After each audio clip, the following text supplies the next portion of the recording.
Welcome. This is Alice DiSanto, Associate Vice President of Marketing for Rajant Corporation.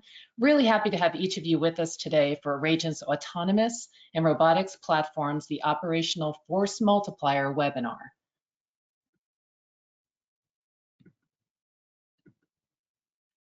With me today is Tyler Booth, President of Northwest Towers. Tyler is representing Rajant's Global Channel Partner Community. Also with me are Angela Quinn, Senior Vice President, Crypto, Robotics, and Drones for Rajant, and Don Gilbreath, Rajant's Vice President of Systems.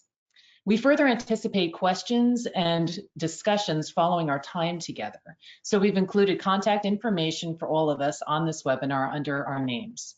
Please take note and know that we will share this information again at the conclusion of the presentation if you don't get a chance to jot it down now. Also know we will take as many questions and comments as possible at the conclusion of this call. So as you listen, type your questions and comments into the GoToWebinar dialog box, and we'll get to them at the end. Thank you very much. So a little bit about Northwest Towers. They will be 9 years old next month. Across the world, Northwest Towers provides industrial wireless solutions and is a distributor of industrial wireless equipment and accessories. Under the leadership and including the talents of Tyler Booth, Northwest Towers has a diverse background in power systems, high availability mobile networks, microwave and millimeter wave backhaul, and building solutions around harsh environmental conditions. What you'll find when you work with Tyler and his team is a single source supplier with rapid deployment capabilities who can provide turnkey solutions. Rajant Corporation will be celebrating 20 years in business next year. That milestone anniversary aligns with the 20-year remembrance of 9/11 because our networking was designed to overcome the networking communication breakdowns and failures experienced by first responders and emergency service providers on the front line of that disaster. Our leadership developed a proprietary industrial wireless network, quickly adopted by the military, that is now used in a wide variety of commercial applications, in an array of industries, in 57 countries, and still growing. You'll find Rajant networks enabling autonomous operations in such industries as mining, ports, and public safety. The Rajant solution literally fills the gap of IIoT networking with our kinetic mesh. We extend Wi-Fi speed and capacity outdoors and bring continuous mobile connectivity to enhance LTE. With Rajant, you have pervasive mission-critical coverage and added M2M communications to work around dense obstructions with low latency and high performance. The result? Rajant enables autonomous operations. Our goal is to empower you, our audience, with a deeper understanding that when it comes to supporting autonomous and robotic platforms, whether it's in the air as pictured here, or on the land or sea, connectivity really matters. And when it comes to industrial and municipal operations, industry decision makers are seeing the potential of autonomous and robotic platforms for an array of applications that derive significant productivity, safety, and cost improvements. So as their use becomes more ubiquitous, so must the networks that they run on. Many of us have heard that term force multiplier. When it comes to robots, because they are operational necessities and are meant as an augmentation of the human workforce. So to be true force multipliers, machine-to-machine or M2M communication is mandatory. M2M means no people necessary. Robots and drones are intended to take over those, again, another common phrase, dirty, dull, and dangerous tasks of manpower. Traversing and sensing, sometimes with all 5 senses, as people would do. And they should be doing that without tethers. Bots and drones with their AI and neural networks enabling their reasoning and sensing need to be tether-free just like people, or else they will constantly be hitting flat zones and stop dead. All 3 of our industry professionals come to us with uniquely informed perspectives on why connectivity matters for autonomous and robotic platforms. Angela Quinn is what I call a sell individual. She is a sales leader in the IoT and IIoT networking industry as an individual and as a manager of global and national sales teams. Don Gilbreath focuses his 30 years of product development, engineering project management, and specialized technical sales on extreme industrial IoT opportunities for Rajant's industrial wireless communications technology. And Tyler Booth and his company at Northwest Towers, well, they're the boots on the ground. They're building sustainable network solutions to solve RF challenges around the world. When you joined us today looking to use, whether you joined us today looking to use autonomous hauling systems in your mine, or drones for inspecting your port operations, or maybe using a ground robot for the perimeter security patrol, or maybe even tracking oceanic activity with a water bot, Angela, Don, and Tyler are going to give us the top 5 things you need to know when it comes to selecting a network to enable a fully fledged force multiplier. So let's begin. The number one most important thing when it comes to selecting a network for autonomous and robotic systems is true mobility. Angela, let's have you start. Yes, thank you. In true mobility in today's environments, it's the availability of having radios that can have a consistent and resilient connectivity. We're actually going to play a video for you now so that you actually can see the differentiators between some of the true mesh mobility versus our mobility and what kinetic mesh really means to the industry as a whole, and the advantages that that provides to you out there in your M2M environments or machine to machine or machine to IoT devices out there. So we'll go ahead and play this quick video for you to take a peek at and be right back. No matter the industry sector, every organization today requires a network that delivers real-time information reliably, anytime, anywhere. Rajant's Kinetic Mesh is the only private wireless solution that can offer the level of mission-critical performance that modern mobile operations demand. That's because Rajant's multifunction breadcrumb nodes don't hand off like traditional wireless networks. Instead, our make, never break method of forming connections allows our proprietary protocol to switch instantly from one connection to another based on connection performance. Here's how it works. In a kinetic mesh network, all nodes are equal and can make multiple connections simultaneously. A mobile or fixed node can direct traffic to any other nodes via multiple paths to ensure that you get vital information fast. Our patented InstaMesh networking protocol orchestrates this traffic by always using the best path for each packet between network endpoints. With InstaMesh, each node can maintain multiple peer connections simultaneously, making new connections whenever a peer comes into range, and retaining each as long as it is potentially useful to the mesh. If one path becomes degraded or blocked, the network will automatically redirect traffic to the best connection. As a result, connectivity remains continuous for reliable, real-time data delivery at low latency, even as the network grows. Kinetic mesh networks consistently outperform the competition in mission-critical scenarios due to their ability to make intelligent autonomous routing decisions that result in a higher level of reliability, especially where mobility is required. Take, for example, police responding to an automobile accident. With a properly designed Rajant network, dispatchers have visibility to the accident in real time. Police and EMTs have real-time mobile access to voice, video, and data to help coordinate first responder efforts while in transit, and can stream live video from the scene to required medical personnel.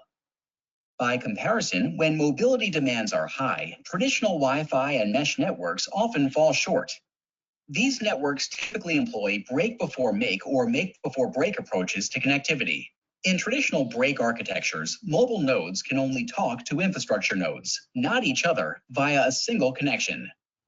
When a mobile node leaves the range of its current fixed access point, it loses connectivity and must then find and reestablish a connection with the next access point along its path. Even if the network is able to scan for and determine its next path prior to handoff, it cannot use this newly made connection until the old one is broken. It still can only make one connection at a time. Breaking connectivity over and over leads to dropped data packets, high latency, and compromised application performance. Degradation becomes worse when trying to scale to hundreds of roaming assets. At Rajant, we believe that a network should adapt to support all voice, video, and data assets that reside on or traverse it, no matter how those assets change or move. We call this a living network. Don't settle for anything less than the mission-critical reliability of a living network, enabled by Rajant's make, never break approach. It's connectivity evolved. No matter the industry sector, every organization today.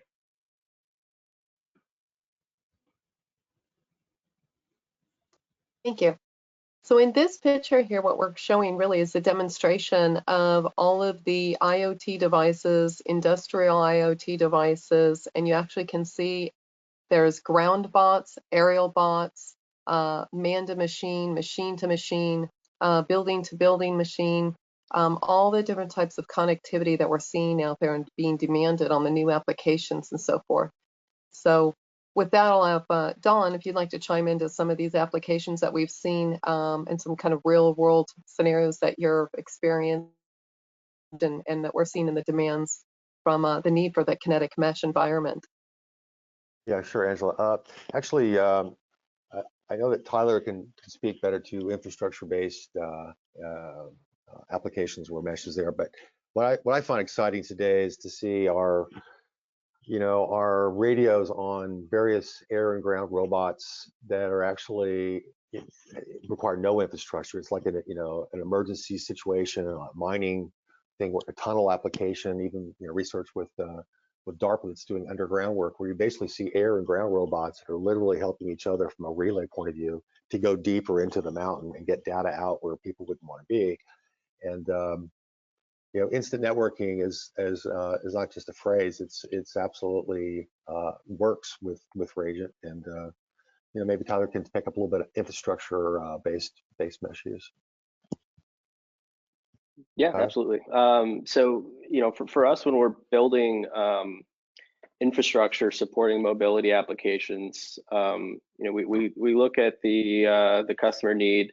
For example, we've built networks for single device applications where you have like a single autonomous security robot patrolling a campus, and so you build the infrastructure out so that you're providing seamless coverage throughout the entire area that robot's going to be patrolling. But as that mobile fleet grows, what you'll find with a Rajant mesh network is that you actually need less infrastructure as a percentage of the total number of mobile devices to support that, because the traffic can hop along between from machine to machine, as well as throughout the infrastructure. And then same holds true with large autonomous applications in mining. You build for infrastructure based on the number of mobile nodes that you're supporting and their throughput requirements. Other design considerations in infrastructure when we're dealing with mobility would be antennas. Can make or break your application. So for instance, if you're building out for ground applications, ground bots, vehicles, and you're on a very flat topology, you can use high gain omnidirectional antennas to support 360-degree coverage at very long distances. But when you start looking at air applications or applications where you have very high degree of vertical variability, you need actually low gain antennas to provide that wide range of vertical range that the devices are going to be traveling through. Great. Excellent. Thank you, Todd. I think that brings us to point number 2, right, Angela? Yes. Okay, so the second most important thing when it comes to selecting a network for autonomous and robotic systems is redundant and resilient connections. Again, Angela, please elaborate. Yes, as you can see here in the photographs here, the traditional mesh on the left versus the Rajant kinetic mesh network on the right. The picture that we're showing here on the left is really traditional in the fact that you've almost got kind of a hub and spoke. So you see the nodes are basically connected or backhauled by the 5.8 frequency, and then they're basically spoking off to the IoT devices or mobility devices, which would be the blue dots. Those are going to be in a 2.4 frequency. So if you look over to the right, you see that we have the availability, as you look there closely, that we have each one of the nodes and the devices all being connected, whether it's dual radio with a 2.4 or 5.8 frequency, or in some instances, whether there's some mitigation that they're needing to get around, they can use a single radio frequency in a best case effort. In the next slide that you'll see here, it's actually going to show you when you have a break from a traditional mesh. As you can see on the left, now you've lost the connectivity to the adjacent nodes, as well as the entire adjacency to the devices, the mobility devices, or other buildings, drones, what have you, in that region. If you look over to our Connect Mesh Advantage, you actually see that we've lost a node. However, it has not lost the adjacencies to the other mobile devices or nodes that are out there. And in a circumstance, you can see again where you've got either a 5.8 or 2.4 frequency backhaul. In the next slide,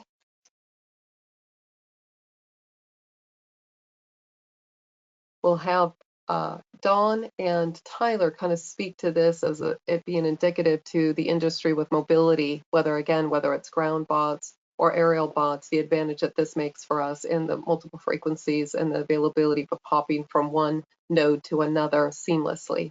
So Don, if you'd like to speak at that for a moment, and we'll hand it over to Tyler. Yeah, sure, Angela. So one example is we had taken some of our Rajant-enabled drones to some open pit mines where Rajant already has 50 or more radios. And in the case of a mine that might have 50 radios, literally the drone on the ground before taking off might have hundreds of connections between all the other radios in the mine. As it transitions to the air, it might have upwards to 1,000 connections, just because of the way InstaMesh makes its connections on multiple frequencies. Those are potential peers straight away. So what we have is this resilience that's just unmatched. If you look at LTE with 1 or 2 channels, and then Wi-Fi with 1 or 2 channels, you get incredible amount of safety on one side, and the fact that as lightning strikes come in or rain, maybe lower frequencies are utilized, and the radios are all doing this automatically, and it's really where the strength of InstaMesh is. And Tyler, maybe pick it up from there. Sure. So, with regards to redundancy and resiliency, I'm going to go back in infrastructure.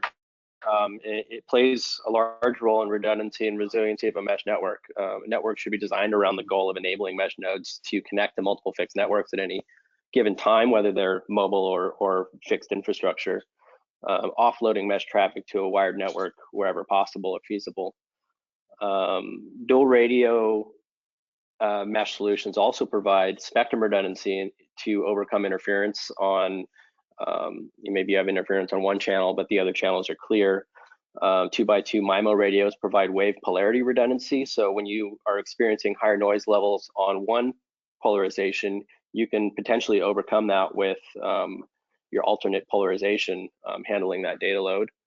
And then lastly, the resiliency is really, with Rajant, is the mil-spec hardware. The ME and Alex family of products were built for use in high vibration environments and harsh climates, or when exposed to industrial hazards.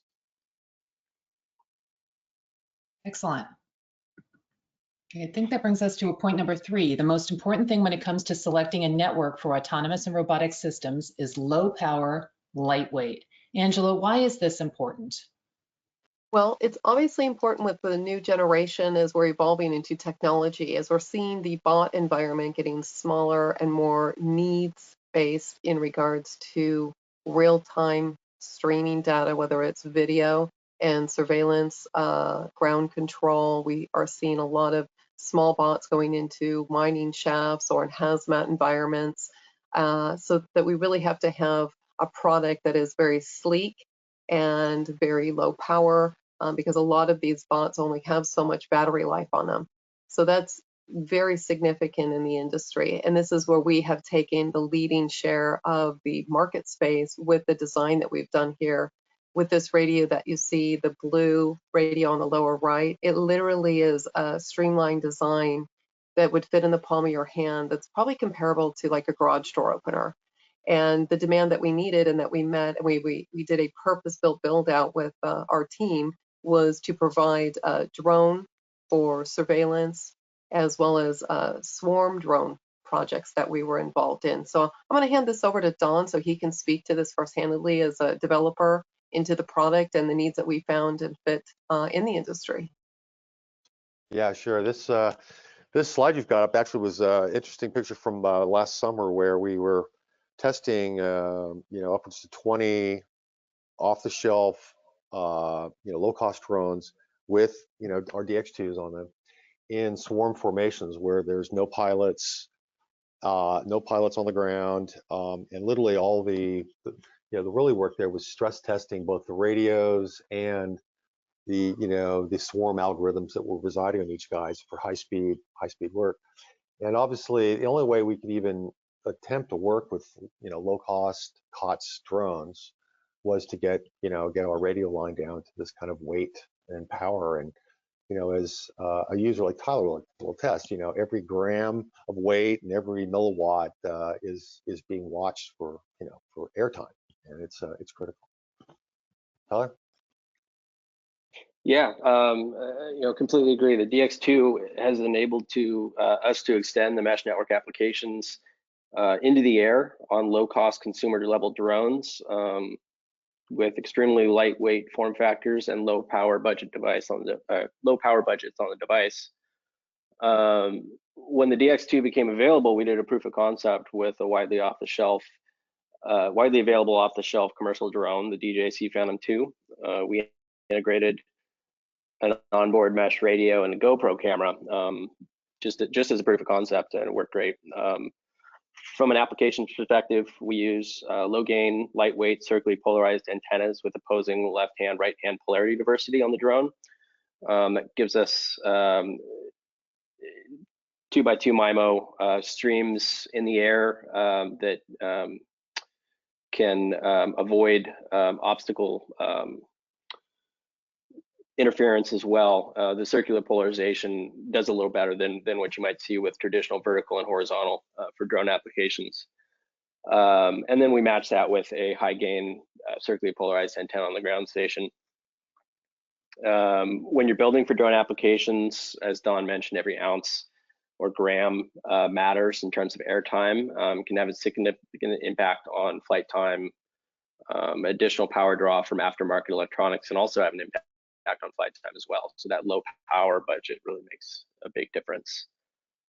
Another consideration with low power, lightweight, is ensuring that proper voltage is being delivered to your mesh radio. With dozens of commercial drone platforms on the market today, there's no standard for onboard voltage, so it's critical to ensure that you're not overpowering or underpowering your mesh radio. Additionally, since most drones don't come with onboard PoE injectors, you have to make sure that you've got the proper wiring for your power and data cabling to the onboard systems.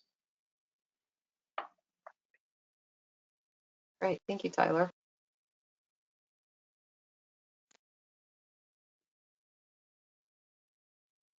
Don, take it away on this sea and water applications that we have been involved in and some of the unique attributes that we provide in this scenario.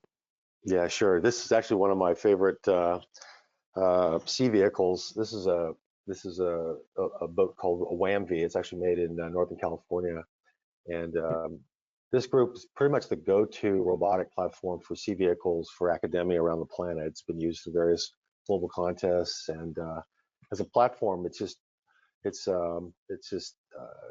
can withstand crazy amount of 20-foot seas and not capsize, and it's used as a great platform for water vehicles. So what you'll see here is the ME4s we use typically on this kind of a vehicle. There's one on the mast there. The ME4s, are rugged enough, waterproof enough, have worked fine in the sea, salt water.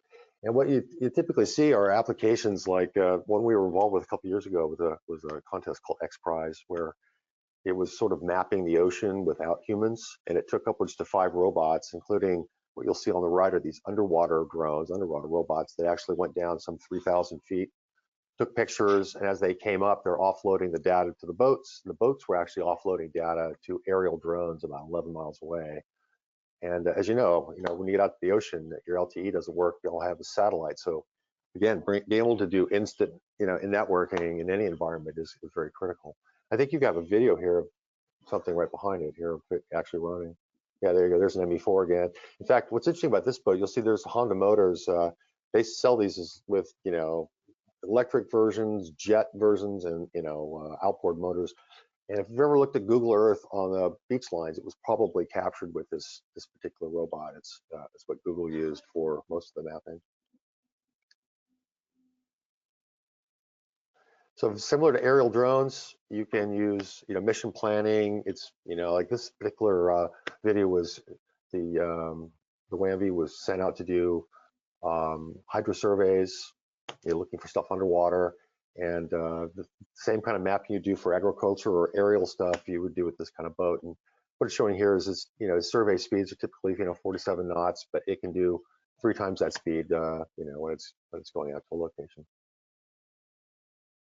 And so what's exciting to us is now seeing all this land, air, sea mashup where, sometimes you've got multiple WAM-Vs in the water, and, maybe there's a boat that the Coast Guard wants to go view. It's easier actually to send an aerial platform from the WAM-V out to the, inspection boat as the WAM-V's getting out there. And we're actually starting to see more of these, air, sea combos, just as we're seeing a lot more air and ground combos. I'll give it back to you, Angela.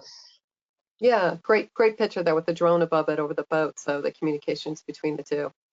So yeah, we're seeing a lot of different applications there where they're doing surveys around ships for security, for unmanned, and especially in tactical environments with the military for security. So pretty unique applications. The reason we want to show you these things is so that you can understand the man-to-man or unmanned to man vehicle applications that are going on out there, and that we are supporting these things. And if there's unique attributes of opportunities that you're seeing or would like to see, please reach out to us.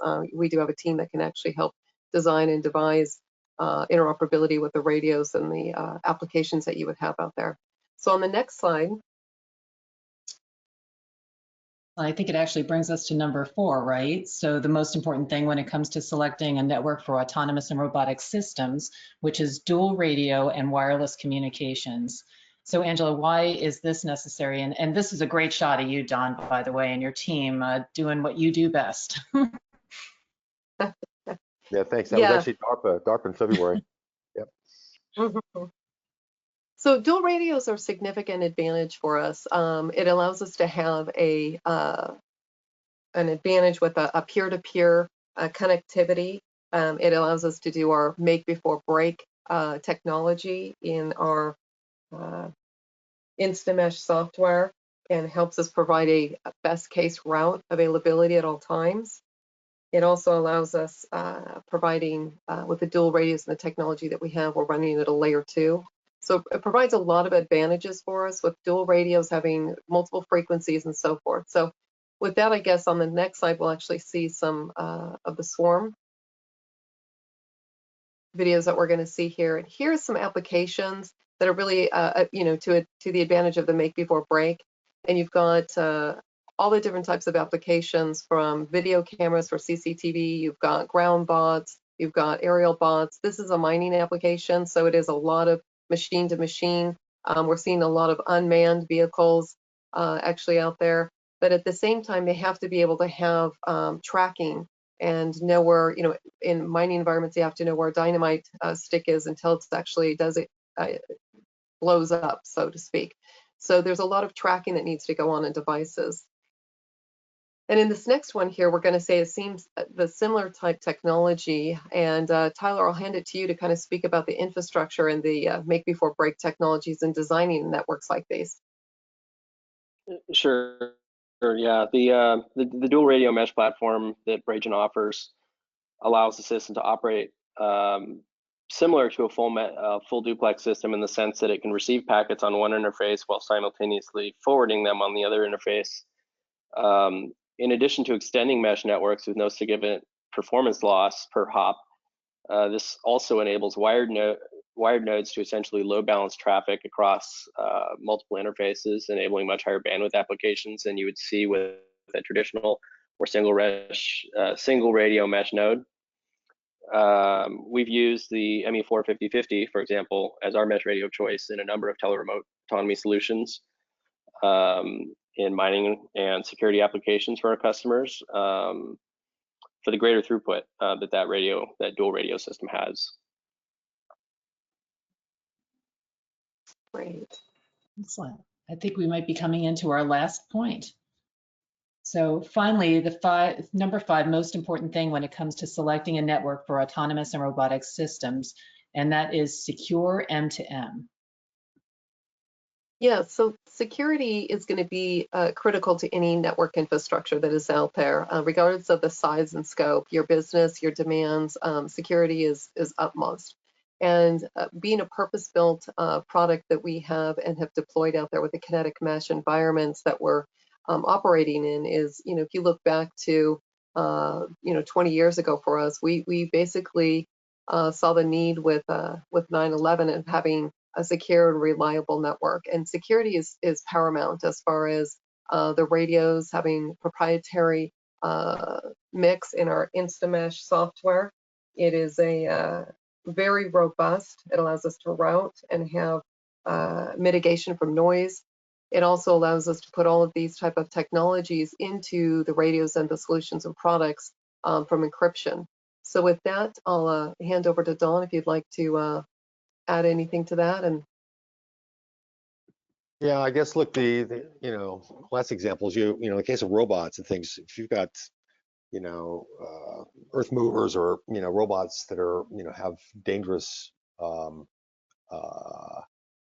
can do things dangerously, being able to secure it is important. A classic example is recently we've been supporting remote hospitals with kits. And even in the case of just HIPAA, being able to dial up to AES 128 was sufficient to be compliant in that scenario. Being able, that it's built into Rajant is wonderful, but we don't always drill everything up very high because obviously you take a hit sometimes with the data performance by adding all this encryption. But it's good when you need it, and it's on an application level that you drill it down. And let me spill this back over to Tyler.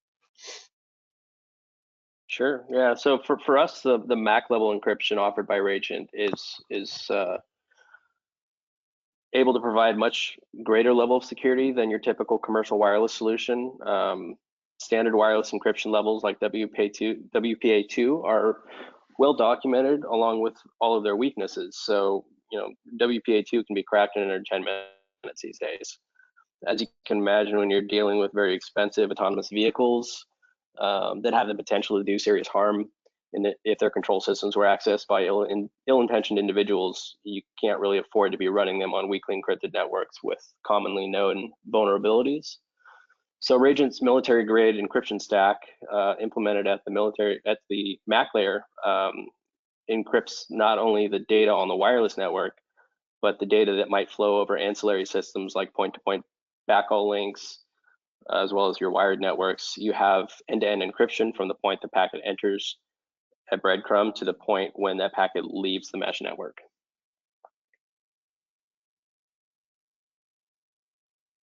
Excellent. Great. Thank you all. That was great. So that was our top five, and I most appreciate your diverse perspectives on each of these. Tyler, Angela, and Don, thank you so much. Rajant's slogan is, if it's moving, it's Rajant. So to be a force multiplier, autonomous and robotic platforms require what we just went over: a fully mobile, fully redundant, resilient, multipath, and a secure network. Engineered during our last national crisis in 9/11, and clearly by the last example that was just shared, we're being redefined with newfound applications during this pandemic of 2020. And Rajant Kinetic Mesh moves with those operations and self-optimizes as those conditions, demands, environments evolve to provide continuous mission-critical communications. As promised, let's turn to our panelists to address the questions and the comments that we've received, because we have gotten a few here. So let me just open these up. And let's go to the first one.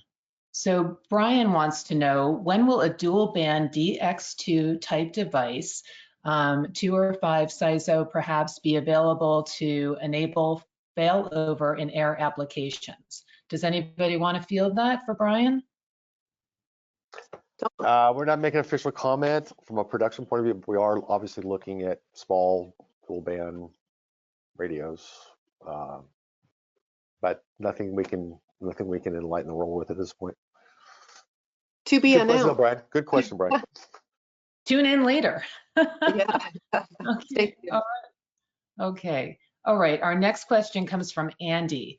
What is the latency that we need to work with autonomous and robotic systems? I can probably field that. So that really depends on your application and the bot. That's going to be highly driven by the autonomy software that's running on the robot, and what its tolerances are. So what you might find in mining applications are that you need to be somewhere in the sub 1 second. So it's pretty high latency, but if a packet's not received within that timeline, e-stop gets triggered and that vehicle will shut down, and that's what we're all trying to prevent, of course. Outside of that, latency tolerances are really about video feedback from those vehicles, and so you want to be within a reasonable amount of latency to support the video and onboard applications that are feeding data back to your operations center. I guess the short answer is it really depends on the vehicle itself. It's not so much the network. Okay, excellent.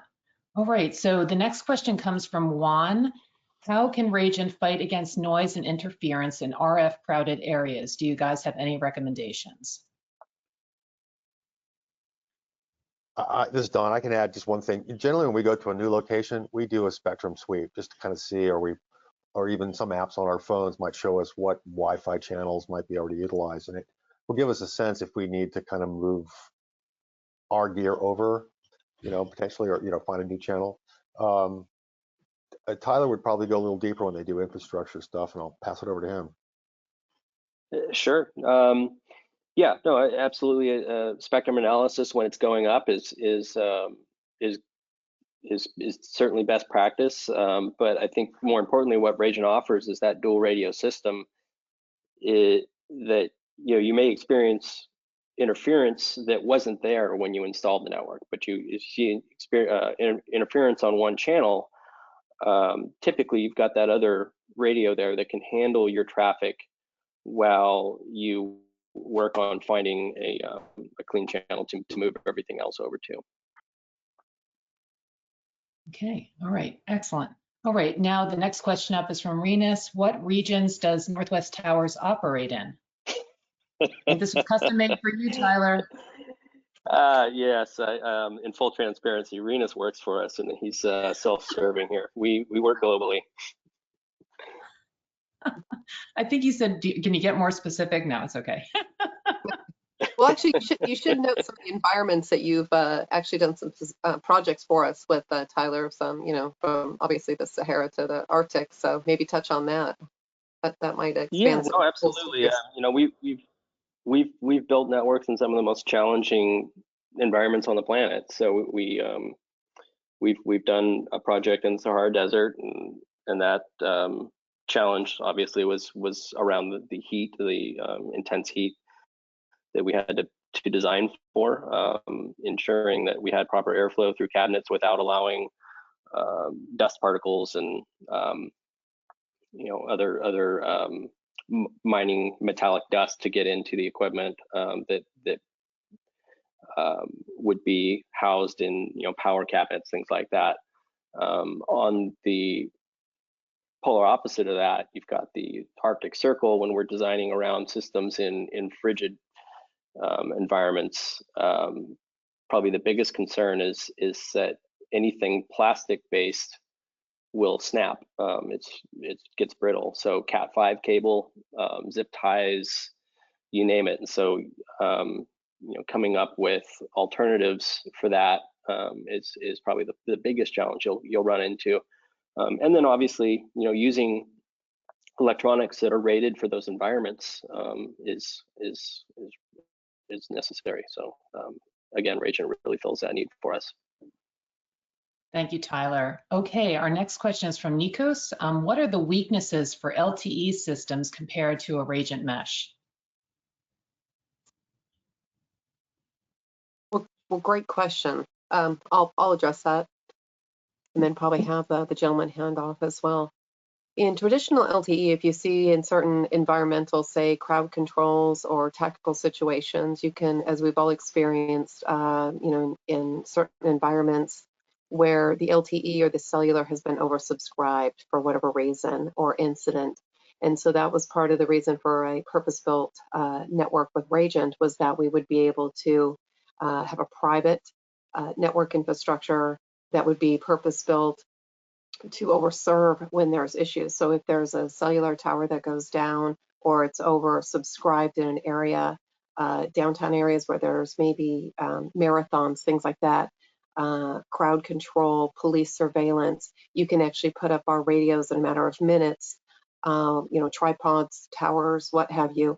But it allows you then to have that private proprietary network that you actually can communicate with and have live streaming infrastructure. So it plays a value that when LTE is not available, like if you go way out into certain environments, mining might be one, or out to sea, as Don had mentioned, there's going to be a lot of environments where you can't get connectivity, tunnels, different environments. So that's where we can play an advantage, a significant advantage that is a purpose-built or purpose-driven application. So I don't know if Don and Tyler, you guys want to add on to that?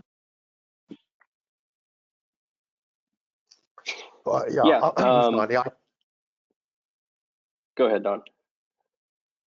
all I was going to say is that, it's not an either or. I mean, you need to embrace LTE has a place.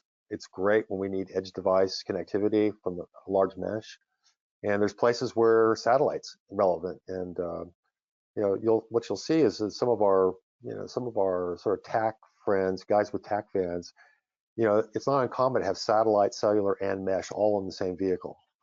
And it's just to get connectivity however you can. Mesh is usually used for all the vegetation, underground stuff, cases like what Angela said, like a tower, during a fire might go away. And so you can augment that by having a lot of mesh. So I really think we need to embrace all these networks as useful as part of a system play. Send it over to you, Tyler. Sure. No, I totally agree. LTE's got a place, and I think if you look at some of our mining deployments, mesh certainly has huge advantages over LTE in a number of cases. I think probably the biggest advantage Rajant has, or one of the largest advantages, is the simplicity of deployment. You can't really easily put an LTE system in the hands of mining maintenance staff and have them drag mobile comms trailers around their property at will. There's a lot of engineering that goes into setting up an LTE system. But with that said, like you said, Don, they're really complementary in a lot of ways. We've actually developed a hybrid radio system that works with the Rajant network and allows you to augment your network, allowing LTE traffic when a device flows out of or falls out of Rajant network coverage, and it's kind of seamlessly just makes that transition. If you're driving away from mesh coverage, other vehicles, you can hop onto LTE. And if there's other mobile devices around you that are also on Rajant network, then they can also communicate through that LTE system, through that connected hybrid radio, until they get back into the main infrastructure of your network and hop back onto the mesh network. Excellent. All right, thank you all for that one. Okay, the next question comes from Joseph. In the age of the COVID-19, how do you see network needs changing? Excellent question. We are seeing that exponentially with a lot of our development with bot providers. We actually are working with bot providers that are doing unmanned check-in at hospitals or outdoor checkpoints. So they're basically available to do out in the parking lot or out at a field off-site from the hospital, but they still need to connect back to the hospital. So it's kind of a hybrid deployment. And we're seeing bots with the temperature specs. They can do your pulse, the temp, they can do a lot of things when you check in, so that a live body's not there having to do those pre-tests on somebody who's just walking into the door. So that's a unique attribute. And obviously just the sense of urgency that this happened so quickly, where we were able to do pop-up triage facilities, whether it's in a parking lot or it's off-site, and do a communication, because there's a lot of machine-to-machine devices on taking, whether it's crash carts or whether it's infusion pumps. Everything is an IoT device and has that mobility where things are moving around and wanting to be tracked as well. They want to have tracking availability. So those are some small instances. I don't know if Tyler and Don, you guys want to add to that on some of the installs you've done? Not me. Go ahead, Tyler. I didn't really catch the original question. Oh, sure. So in the age of COVID-19, how do you see network needs changing? Oh, well, yeah. I mean, as Angela mentioned, it's really about that that automation of all these tasks that we're traditionally relying on humans for in the workplace. I think it's really going to push a lot more automation into those roles, which in turn is going to put a large demand on network resources. So the ability to have a quickly, rapidly to scalable system to support those automation needs, I think is really important. Yeah, okay, so we have another somewhat related question here from Sarah. What, if any, fresh use cases for robots do you envision, or are you already seeing as a result of the pandemic? Yeah, I guess I'll reiterate that we are in relations right now with bot companies that are doing just that. They're basically putting several bots that can do the majority of your vitals when you're coming in. So that's a new one.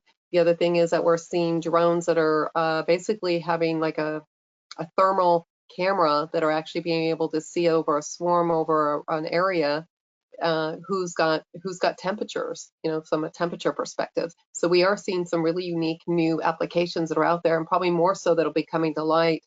And so we're very open to working with those folks as far as specific applications or the needs that they have. But we are seeing just those handful of things that are starting to come out in the industry, and I have a feeling there's going to be many, many more to come. Okay, anybody else want to answer that? Because that is our final question. Yeah, I mean, I think drone delivery is probably another big one. It's not necessarily a new idea. We've seen, FedEx and Amazon and everybody else with their take on that. But I think the kind of recent events is really going to accelerate that to a reality that we're going to be seeing very soon. Yeah, I saw an application where CVS was doing that. They were doing delivery. Medical equipment delivery or medical medications delivery. So yeah, along with a lot of the other, with Amazon and even FedEx has applications that they're using drones. So I think we're going to see more and more of that. There's even drone superhighways that are being designed and developed out there in the industry for airspace. So it's definitely going to take off in a big way, even more so than where we're at now. Excellent. All right, well, great. Thanks to Tyler Booth, Angela Quinn, and Don Gilbreath. It's been my pleasure to spend time with you guys and host this webinar, so I thank you for asking me to do that. To the audience, much appreciation for your time and attention. We're trying to keep it under an hour, and we're doing a good job at it. You can use the contact information for all four of us on the screen if you want to follow up on anything that's been talked about here or to discuss further applications and opportunities. You also should please know that the full recording of this session will be live on rajant.com under webinars for your reference and sharing with others seeking similar information as you. So be well in the days ahead. I know that doesn't get said lightly, and so truly be well, and thank you so much for your time.